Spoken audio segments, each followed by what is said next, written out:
Hello and welcome back to Film on High Reviews. This is Alex. This is Decca. And today we're going to be talking about the 1973 film Mean Streets, directed by Martin Scorsese, starring Harvey Keitel, Robert De Niro, David Proval, Richard Romanus, and Amy Robinson. The film, set in the New York neighborhood of Little Italy, tells the story of Charlie, a young man who is involved with the local mafia through his uncle, but finds himself torn between his loyalties to the mob and his faith in the Catholic Church, and he takes it upon himself to try and save a friend of his named Johnny Boy from suffering the consequences for a series of irresponsible debts he's racked up through compulsive gambling as a form of penance. So, what did you think of Mean Streets? I really like this film. From Scorsese himself, this entry is a vibe. It's how I felt watching this film.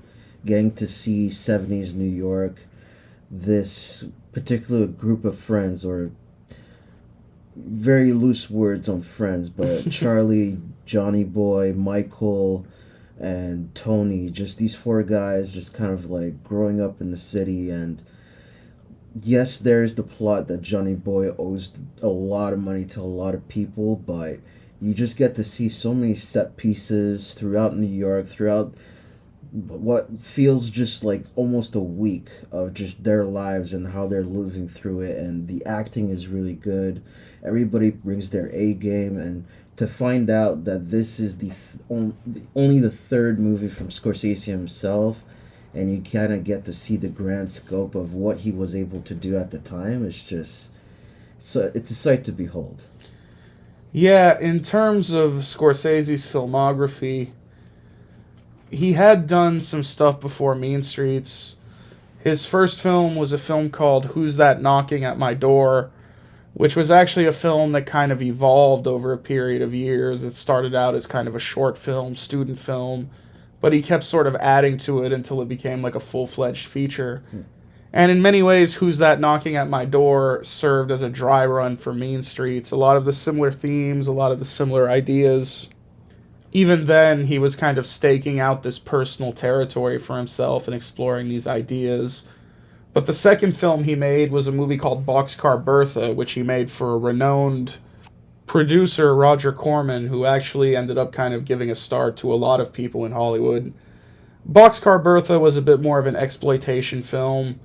It was a movie that, it was more of a job that he took for hire to kind of get ahead in the industry because, he was still kind of starting out at that point. And there's kind of a famous story where after he finished Boxcar Bertha, he showed it to John Cassavetes, who was another kind of filmmaker. John Cassavetes was kind of a mentor figure for Martin Scorsese. He was maybe the father of American independent film. In the late 50s, he made a film called Shadows, which was very kind of low-budget, improvisational, and he built a reputation for himself as this kind of uncompromising filmmaker. So Scorsese screens his film Boxcar Bertha for Cassavetes, and Cassavetes basically told him, yeah, you spent a year of your life making a piece of shit. So the next movie you gotta make has gotta be personal. You gotta make something that's true to you. So Scorsese took that advice to heart, and he put together Mean Streets. Mean Streets is obviously a film that was very personal to Scorsese. It's set in that kind of Little Italy neighborhood that he grew up in, and it very much captures the vibe and the atmosphere of the neighborhood and the kind of traditions and the culture, too, of this kind of, Italian-American culture. The movie is set during the Feast of San Gennaro, which is a pretty big thing in that neighborhood, and Scorsese even managed to get some shots of the feast that he kind of includes in the film as almost like little things to kind of spice it up and give it a bit more personality, a bit more character. But the thing that makes Mean Streets so remarkable, it was Scorsese's third film, but a lot of people kind of look at it as Scorsese's debut in some ways, because it was the first movie where he really codified his style. And when you're watching Mean Streets, you're not just watching a film and, a watershed film that was ultimately very influential to a lot of films that came after it, but you're also watching the birth of a particular cinematic style. Here you can see Scorsese really developing the touch and the vision and the eye that would go on to define him as a filmmaker and make him so successful. And the thing that makes it remarkable is he comes into it like almost fully formed in a lot of ways. Like, he was still a fairly young filmmaker at this point, maybe in his early 30s, and yeah, he had 2 movies under his belt, but this was still a relatively low budget movie. Like, another little funny side story is when he was trying to get Mean Streets made, he actually tried to get Roger Corman to produce the script, because he'd made Boxcar Bertha with him. And Roger Corman said, okay, I'll produce the script, but only if you change all the characters into black characters. Because at that point, blaxploitation movies were kind of hot, like crime movies featuring black characters and stuff. And Scorsese actually sort of considered it for a minute because he really wanted to get the film made, but since, the whole Italian-American identity and stuff was so central to the script and the story he wanted to tell, he didn't really pursue that option.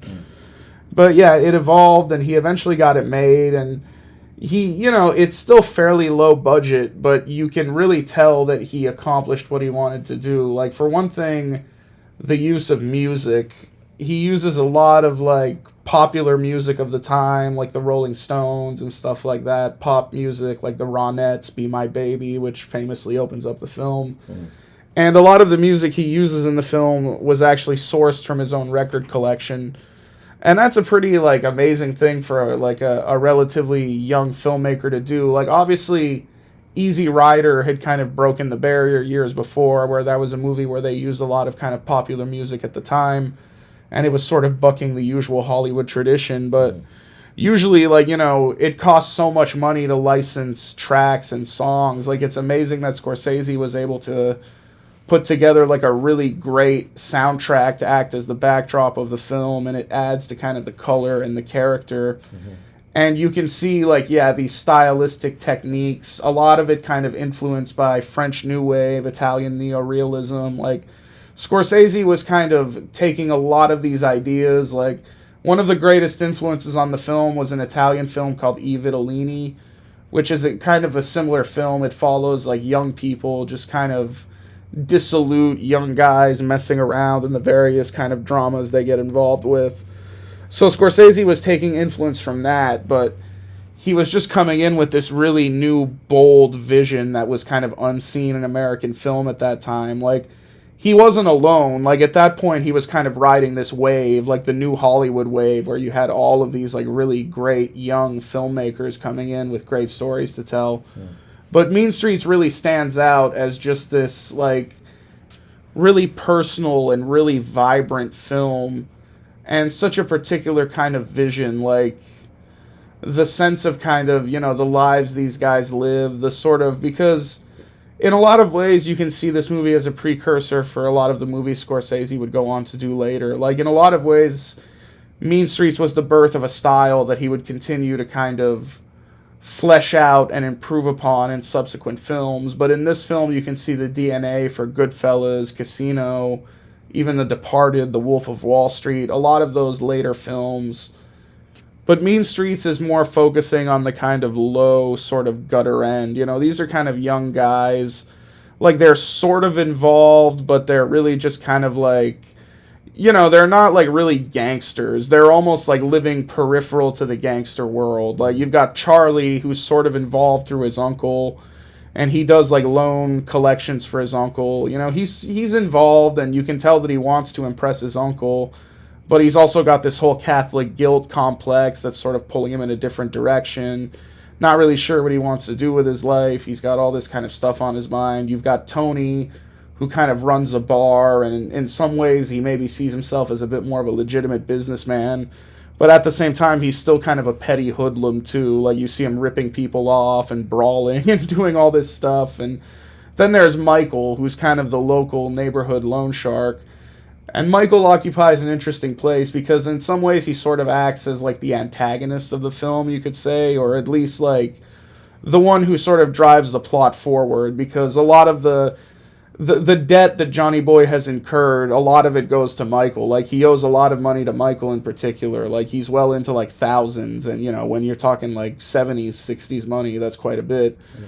So, Michael, he wants to get this money back from Johnny Boy. He fancies himself like a bit of a serious gangster, but you can tell that no one really takes him seriously. Like, he has the look and he tries to play himself off, but you can tell he's still a bit of a small fry, like, especially compared to guys like Charlie's uncle, who really seem like real heavy hitters in the neighborhood. Michael's almost like looking up to them and aspiring to that level, but at the same time, that's part of why this whole thing happens. Like, Johnny Boy, he's like the real unstable guy. Like, we see right from the beginning, he's really like a little bit like half crazy, as Charlie's uncle describes him. Like, we see him at the beginning blowing up like news boxes and doing all this crazy shit, basically just acting out like a hoodlum, ripping people off. And he's really out of control, but part of that is because he sees Michael as this guy he can just kind of rip off with impunity. So it's all these little guys and their own kind of little ecosystem, but I like the fact that they're still just kind of like, it has that sense of just almost like a naivete, like, these young guys playing it gangster, but sort of, not really living up to it. What I really like about this film that really drew me in was the cinematography, the way that Scorsese and the cinematographer handled showcasing New York itself. It was very much like the city itself had a story to tell, Not just with these characters, but just everything that was going on, just like you mentioned with the festival going on. So you get that as a backdrop, the characters having to weave their way through. You get to hear it in the background with the tubas and trumpets and all that type of stuff, and it really makes you feel like you're actually there with these guys. And the idea of the pacing that he goes with the movie, like, it's a 2.5 hour film, but it goes by like a breeze because you're sucked in with the way these characters just portray themselves, or the actors portray the characters, where Charlie and Johnny Boy Charlie being more of like a pseudo mentor, older brother to Johnny Boy, where he's trying to take care of him, he's trying to make sure that he's all right. But the more you go through the film, the more you get to see the crazier and more, I want to say, recklessness that comes from Johnny Boy, where he becomes more unhinged because it's almost like the walls are closing in because he owes that much money, and Michael keeps coming back again and again just to get his money back, increasingly getting him more aggressive, increasingly getting more violent, to the point where both of them almost ask Charlie, since he's part of the mob with his uncle's ties, that is there a way you could maybe kind of deal with this kind of type of situation, especially from Johnny. And the whole point is that Charlie, for him, he's cut out an impasse, just as you mentioned with the religious ties. Not only that, but he's dating this lady Teresa, who's the cousin of Johnny Boy, and she has this form of epilepsy where it's kind of like looked down upon type of thing. So he's kind of put into this position throughout the film where the uncle basically tells him, it's like, look, if you're going to make it serious, you're going to have to cut some ties. And cutting the tie with one of your closest friends, where you've been taking care of them, plus the girl that you're dating with right now, it's kind of like a heavy thing for this guy to do. And so you're halfway there thinking, these guys aren't good guys, but they're not bad guys.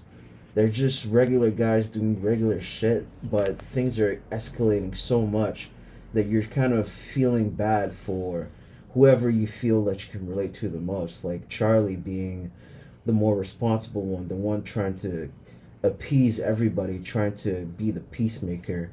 And so you kind of feel for him, because would you give up one of your good friends even though this person is causing you more trouble than it's worth? Yeah, Charlie's in this kind of particular position. He's in the crossroads of his life. Like you said, he's got this thing going on with his uncle where it's kind of like it represents a future. It might open up doors for him. He could maybe run his own restaurant and stuff like that. Mm-hmm. but he also can't quite pull himself away from Johnny Boy and this whole relationship he has with Teresa, where, you know, he doesn't want to fully commit to her because, again, he sees that as something that could particularly affect his life. Because, yeah, her condition is looked down upon, particularly by his uncle.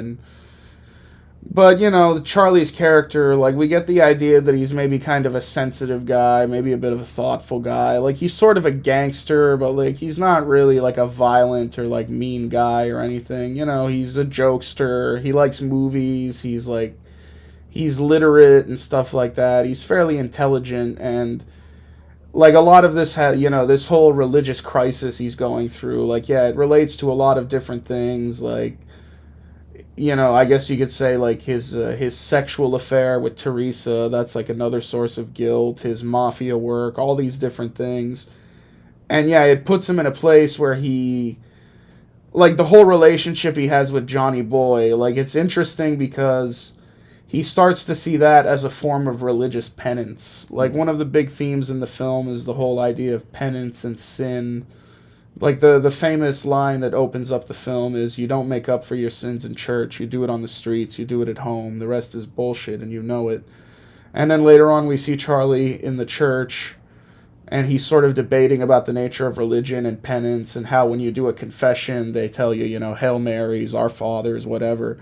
And to him, that doesn't seem like enough. You know, like, the whole traditions and the rituals seem to somewhat come up short.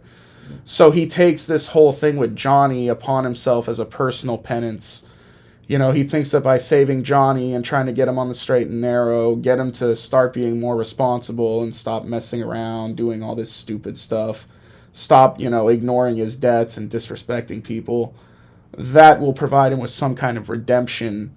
But it just kind of makes him sink further. Like, you know, it's like the idea that Johnny Boy is almost pulling him down, because Johnny Boy doesn't really give a shit. Like, whereas we have Charlie's religious paranoia, Johnny sort of represents the more kind of careless nihilism. Like, he doesn't really care. He says it even straight up at one point, like, I don't give a shit about anybody. Like, he says that to Michael, I don't give a shit about you or anybody else, like, you know, in a really famous scene. So he just embodies that kind of, like, you know, not care about anything, just do things for the sake of doing them. Like, he's not a completely, like, evil character in some ways, because in some ways he's kind of like a mischievous kid. He, you know, you get a sense that he does value his friendship with Charlie and stuff. Like, he cares about Charlie, and, you know, he tries to sort of listen to him at times, but his sort of impulses get the better of him. So there's kind of an endearing side to the character, but at the same time, he's just kind of insufferable, and he makes, like, the stupidest decisions imaginable. It's like he's just on a total self-destructive flame out. And no matter how, like, good or righteous Charlie's intentions might be to save this man, it's just, you know, it's misguided, you know, like, it's gonna just cause things to go even deeper and even further. And it kind of puts him out on a limb, too, where, yeah, Johnny Boy's always telling him, like, can you just speak to your uncle and maybe we can resolve. But Charlie's uncle has already told him explicitly not to be around Johnny Boy in the first place, so he thinks that even by bringing that up, it could potentially put him in trouble or sabotage his opportunity, so he doesn't want to go there. So he's really this guy who's trying to keep everything together. You know, he's got all these different things happening. And, like, yeah, it's sort of almost like he's inadvertently paving his own road to hell, you know, no matter how well he intends. And in classic Scorsese fashion, it kind of comes to, like, a bloody climax. You know, there always has to be that great violence and catharsis where things kind of come to an end. It's very Catholic of him in that sense. But, like, yeah, the film is just, like, it's amazing just to see a filmmaker, like I said, at this early of an age, just come out and create, like, such a almost, like, wholly formed film in a lot of ways.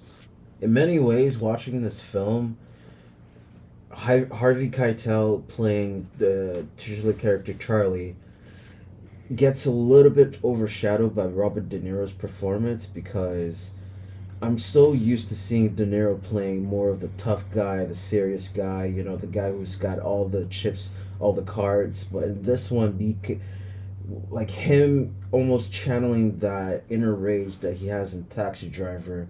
You kind of get to see the DNA in this film where it's just, at certain point, like your introduction to Johnny Boy is him putting a makeshift dynamite into a trash can.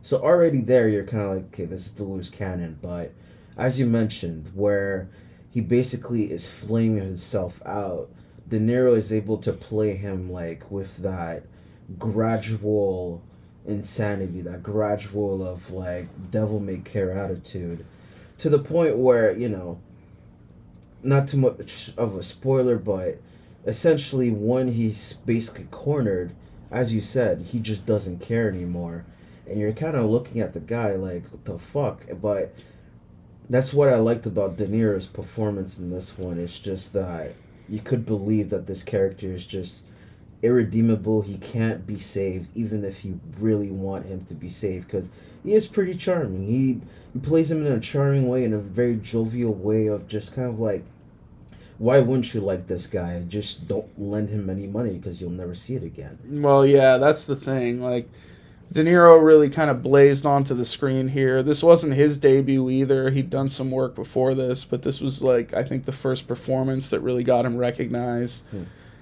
And yeah, like, he's playing a character who is, like, really unlikable, and he does, like, a lot of shitty things. And no matter how much people try to help him, he seems committed to just keep dragging himself to the bottom. But yeah, De Niro infuses that character with a certain amount of energy and a certain amount of likability that makes it work. And his chemistry with Keitel is great. Like, Keitel, by this point, had already worked with Scorsese. He actually was in Who's That Knocking at My Door, his first film. Mm-hmm. So there was kind of like, he was good kind of stepping in and being the more grounded, responsible one. And the two of them play off each other really well. And Keitel is good in this, playing he's sort of the earnest, everyman sort of guy, like the relatable sort of character. And Scorsese uses that great device of, the narration and the inner thoughts, almost like this confessional sort of thing, like confessing his sins, all kind of going back to that central, theme of redemption and Catholicism that's baked into the film. Mm-hmm. And also David Proval and Richard Romanus, who play Tony and Michael, they do really well too. Really great little performances, kind of rounding out the cast. Mm-hmm. The two of them would go on to play pretty memorable characters on The Sopranos. David Proval as Richie Aprile, and Richard Romanus as Dr. Melfi's ex-husband. And yeah, this movie, you can see how it was the prototype for so much that came after. Like, it had a real impact. Like, it was one of those real defining, like, sort of countercultural movies where it came in and it announced a whole different approach, like a whole different mentality when it came to making movies. Something that felt really real and really honest, like almost a documentary sort of feel to it. Yeah. And the camaraderie and the chemistry between the actors, and like, yeah, you can see how it inspired, like, not just American cinema, but all different kinds of cinema for years to come. And yeah, the film, it's a fantastic piece of cinema. Like, I think it's a great film. I love it. Like, when I was younger, like, I maybe didn't understand it as much. I preferred, like, Goodfellas and Casino and stuff, because those movies are much more immediate. This movie is a bit rougher. It has that kind of more youthful energy and stuff like that. But revisiting it, it really stands out just as this, like, wow, you can see how it all started here, like, for Scorsese, and just this new dawn in the kind of American cinema. And it's a great kind of historical piece in that sense of just like a really groundbreaking film. But it's also just a great film in its own right. Like, it still has that energy. The acting's great. And yeah, like just the general vibe, like that kind of sleazy, like low-class gangster sort of feel. Like, I really like that. And I feel like they captured something really honest here and something really bold. That they did. Especially, there's something I kind of noticed while watching this film. You had mentioned that a lot of the techniques used in this film kind of succeed into his other films. One of them, which it's not really the technique, but the location, where it's kind of just this bar that's tinted in red. I distinctively remember it from like Goodfellas and maybe some other movies, but it's always that type of bar setting where, everybody's just jovial, joking around.